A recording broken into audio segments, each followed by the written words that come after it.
आयुष मंत्रालय और राष्ट्रीय आयुर्वेद संस्थान जयपुर के संयुक्त तत्वाधान में 11वें अंतर्राष्ट्रीय योग दिवस के अवसर पर योग संगम का भव्य आयोजन 21 जून को जयपुर के ऐतिहासिक स्थल जंतर मंतर पर आयोजित किया जाएगा। इस विशेष आयोजन में राष्ट्रीय आयुर्वेद संस्थान में अध्ययनरत देश के सभी राज्यों से आए हुए विद्यार्थियों के साथ अन्य देशों के विद्यार्थी भी सक्रिय रूप से भाग लेंगे। ये आयोजन भारत की प्राचीन योग परंपरा को वैश्विक मंच पर स्थापित करने और आयुर्वेद व योग के समन्वित स्वरूप को प्रस्तुत करने का एक सशक्त माध्यम बनेगा।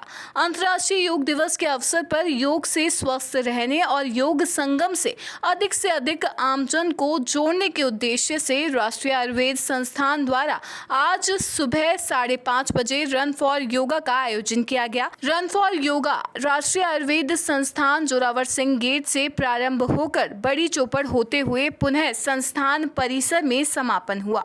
संस्थान परिसर में सामूहिक योगाभ्यास एवं जुम्बा डांस भी किया गया।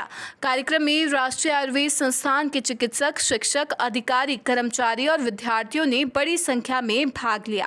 इस अवसर पर राष्ट्रीय आयुर्वेद संस्थान के कुलपति प्रोफेसर संजीव शर्मा ने कहा, योग केवल शारीरिक अभ्यास नहीं, ये जीवन का दर्शन है। कितने देशों के लोग होंगे? जो राष्ट्रीय आयुर्वेद संस्थान की तरफ से जो अंतर्राष्ट्रीय योग दिवस का जो कार्यक्रम आयोजित किया जा रहा है वो जयपुर के अंदर जंतर मंतर में आयोजित होगा और इसमें 6 बजे से ये कार्यक्रम सुबह हम शुरू करेंगे और लगभग 8 बजे तक ये कार्यक्रम रहेगा। उसके बाद एक अल्पाहार की व्यवस्था रहेगी। इसमें लगभग 1500 के व्यक्तियों के आने की जो हमारी अपेक्षा है वो है और मैं ये भी अपेक्षा करूंगा कि आम लोग इसमें अधिक से अधिक आएँ और उसमें शरीक हों। और इसमें मुख्य रूप से योग का जो प्रोटोकॉल है उसका वहाँ पर अभ्यास किया जाएगा और योग के बारे में वहाँ पर संदेश दिया जाएगा। और यहाँ पर अंतर्राष्ट्रीय स्तर के ऑब्जर्वर भी भारत सरकार ने इस बार ये निर्णय लिया है।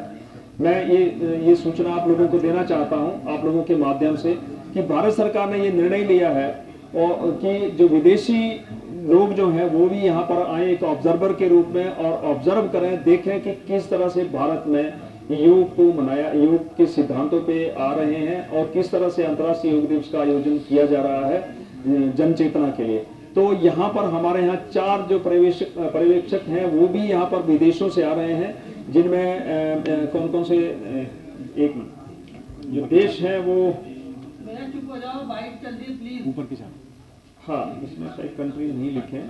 हाँ, कंट्री साइड नहीं लिखे हैं। इसमें 4 जो दो लोग दक्षिण अफ्रीका से हैं और ब्राजील से हैं और एक श्रीलंका से जो जयपुर आ रहे हैं। इस तरह से सभी जगह पर जो विदेशी पर्यवेक्षक हैं वो जा रहे हैं और ऑब्जर्वर जा रहे हैं और वहां पर ऑब्जर्व करेंगे, देखेंगे और एक संदेश भी अपने देश को लेके जाएंगे। तो ये 4 ऑब्जर्वर जो है नई किले के सपुर्द हैं, उनमें से 2 जंतर मंतर रहेंगे और 2 आमेर फोर्ट में रहेंगे। उनके साथ उनके जो दूसरे जो केयर टेकर्स हैं वो साथ में रहेंगे। इसके साथ हमारे जो विदेशी छात्र हैं यहाँ पर, मैं ये भी सूचना देना चाहता हूँ कि हमारे यहाँ लगभग 80 के लगभग विदेशी छात्र हैं। उनमें से आधे के लगभग विशाखापट्टनम, जहाँ मुख्य कार्यक्रम अंतर्राष्ट्रीय योग दिवस का हो रहा है और जहाँ पर प्रधानमंत्री भी शिरकत करेंगे, वहां पर हमारे 40 के लगभग छात्र विशाखापट्टनम यहाँ से हम भेज रहे हैं वहां पर पार्टिसिपेट करने के लिए। और शेष विदेशी छात्र और अपने स्वदेशी छात्र जो हैं वो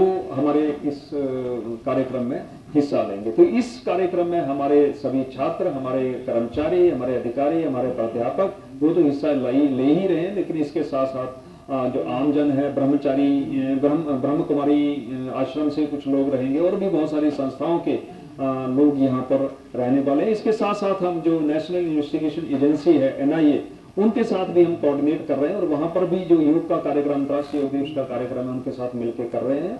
और उन्होंने ये भी हमारे से निवेदन किया है कि उसके बाद भी वहां पर हम योगा ट्रेनर प्रोवाइड करवाएं और योग की ट्रेनिंग, उनकी योग की क्लासेस लगातार चलाएं। तो वो व्यवस्था भी हमारे संस्थान ने वो और विभाग ने वो कर दी है। सब कितने देशों के